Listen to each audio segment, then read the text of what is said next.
Everyone. Neat 2024 ద్వారా ఎంబీబీఎస్లో admission తీసుకోవాలనుకున్న ప్రతి స్టూడెంట్కి wish all the best and congratulations.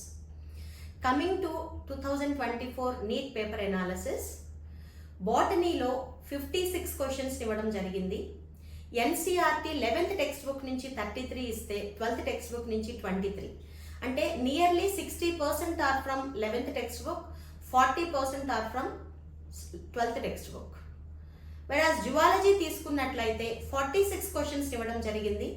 11th text book నుంచి 20 ఇస్తే 12th టెక్స్ట్ బుక్ నుంచి 26 ఇవ్వడం జరిగింది. ఇక్కడ 40% 11th సిలబస్ నుంచి ఇస్తే 60% 12th సిలబస్ నుంచి ఇవ్వడం జరిగింది.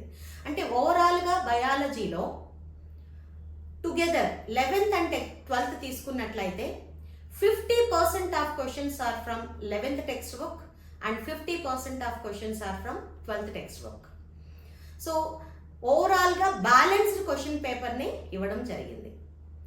2023 వర్సెస్ 24 పేపర్ ఎనాలిసిస్ ని చెక్ చేసుకున్నట్లయితే especially in biology, last year statements only 10 వచ్చాయి మనకి, వెరాజ్ దిస్ ఇయర్ 20 క్వశ్చన్ స్టేట్మెంట్స్ ఇవ్వడం జరిగింది ఓన్లీ ఇన్ బయాలజీ. వెరాజ్ మ్యాచింగ్ టైప్ ఆఫ్ క్వశ్చన్స్ తీసుకుంటే 2023లో 20 ఇస్తే దిస్ ఇయర్ 30 క్వశ్చన్స్ ఇవ్వడం జరిగింది. Assertion reasoning last year 8 questions ఇస్తే దిస్ ఇయర్ ఓన్లీ 2. సో ఇక్కడ కూడా మనం చెక్ చేసుకుంటే ఈ 3 statements, matching and assertion reasoning more than 50%, I mean 52 questions ఇవ్వడం జరిగింది. Nearly all 48 questions are from directly NCERT lines నుంచి ఇవ్వడం జరిగింది. అంటే ఏ స్టూడెంట్ అయితే NCERT 11th and 12th text books each and every line and word పర్ఫెక్ట్గా అర్థం చేసుకుని ప్రిపేర్ అయ్యి నెంబర్ ఆఫ్ రివిజన్స్ చేసుకుని ఇంటర్నల్ ఎగ్జామ్స్లో వాళ్ళు చేసిన ఎర్రర్స్ని మినిమైజ్ చేసుకున్నట్లయితే అలాంటి స్టూడెంట్ బయాలజీలో ఈజీగా 350+ మార్క్స్ తెచ్చుకోవడానికి అవకాశం ఉంది. సో కమింగ్ టు కెమిస్ట్రీలో మనందరికీ తెలుసు 3 పార్ట్స్ ఉంటాయి, ఫిజికల్, ఆర్గానిక్ అండ్ ఇన్ఆర్గానిక్. 2024లో ఫిజికల్ కెమిస్ట్రీ నుంచి 20 క్వశ్చన్స్ ఇస్తే ఆర్గానిక్ నుంచి 15 అండ్ జనరల్ అండ్ ఇన్ఆర్గానిక్ నుంచి 15 ఇవ్వడం జరిగింది. సో జనరల్గా ప్రీవియస్ ఇయర్లో కంపారిజన్ చేస్తే ఇన్ఆర్గానిక్లో గ్రూప్స్ ఉన్నాయి, వెరాజ్ 2024లో గ్రూప్స్ అనే చాప్టర్స్ ఏవైతే ఉన్నాయో అవి కొంత పార్ట్ డిలీట్ చేయడం వలన D&F complexes and chemical bond నుంచి క్వశ్చన్స్ ని ఎక్కువ ఇవ్వడం జరిగింది. సో ఈ 50 క్వశ్చన్స్ ఇన్ కెమిస్ట్రీలో డైరెక్ట్ గా టెక్స్ట్ బుక్ ఎన్సీఆర్టీ లైన్స్ నుంచి కాన్సెప్చువల్ గా స్టూడెంట్ న్యూమరికల్స్ కానీ తీసుకున్నట్లయితే 30 MCQs ఇచ్చారు.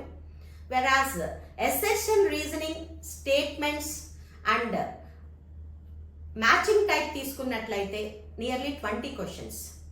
సో లాస్ట్ ఇయర్ 2023లో మ్యాచింగ్ తీసుకుంటే ఓన్లీ 2 వస్తే 2024లో 7 క్వశ్చన్స్ మ్యాచింగ్ వచ్చాయి.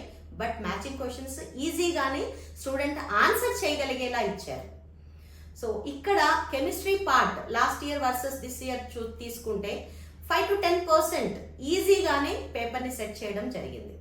వెరాజ్ ఫిజిక్స్ అనేది జనరల్గా బైపీసీ స్టూడెంట్స్ కొంచెం అంటే టైం టేకింగ్ సబ్జెక్ట్ కాబట్టి టైం ఉండదు కాబట్టి ఎగ్జామినేషన్ హాల్లో లిటిల్ బిట్ టఫ్గా ఫీల్ అయ్యే సబ్జెక్ట్. కానీ నీట్ పేపర్స్ టఫ్నెస్ అనేది ఫిజిక్స్లో ఉండడం లేదు. బట్ స్టూడెంట్ నెగ్లెక్ట్ చేయకుండా ఫిజిక్స్ని కూడా బయాలజీ అండ్ కెమిస్ట్రీతో ఈక్వల్గా డే 1 నుంచి ఎవరైతే సిస్టమాటిక్గా టెక్స్ట్ బుక్ని కూడా చదువుకుని ఈచ్ బ్యాక్ సైడ్ సమ్మరీని కూడా చూసుకుని సాల్వ్డ్ ఎగ్జాంపుల్స్, అన్సాల్వ్డ్ ప్రాబ్లమ్స్ ఎవరైతే పర్ఫెక్ట్గా వర్క్ చేశారో వాళ్ళు కంఫర్టబుల్గా పేపర్ని రాయగలిగేలానే పేపర్ని సెట్ చేస్తున్నారు. సో లాస్ట్ 3 years నుంచి తీసుకున్నట్లయితే 11th టెక్స్ట్ బుక్ నుంచి ఓన్లీ 40% ఇస్తున్నారు, 12th టెక్స్ట్ బుక్ నుంచి నియర్లీ 60% ఇస్తున్నారు. సో ఇక్కడ మనం చెక్ చేసుకున్నట్లయితే ఈ అకాడమిక్ ఇయర్ మనము స్టేట్మెంట్స్ కానీ, మ్యాచింగ్ కానీ, గ్రాఫ్స్ కానీ, ఇవి ఎసెషన్ అండ్ రీజనింగ్ కానీ నియర్లీ కొంత ఇంక్రీజ్ అయ్యాయి ఫిజిక్స్ సబ్జెక్ట్లో. So last year versus this year తీసుకున్నట్లయితే nearly 30 questions are directly single formula substitution problems ఇవ్వడం జరిగింది. స్టూడెంట్స్, మెజారిటీ స్టూడెంట్స్ ఎవరైతే డే 1 నుంచి డే ఎండ్ వరకు కూడా ఫిజిక్స్ని సిస్టమాటిక్గా వర్క్ చేస్తారో ఆ స్టూడెంట్స్ అందరూ కూడా ఫిజిక్స్లో మంచి మార్క్ తెచ్చుకోవడానికి అవకాశం ఉంది.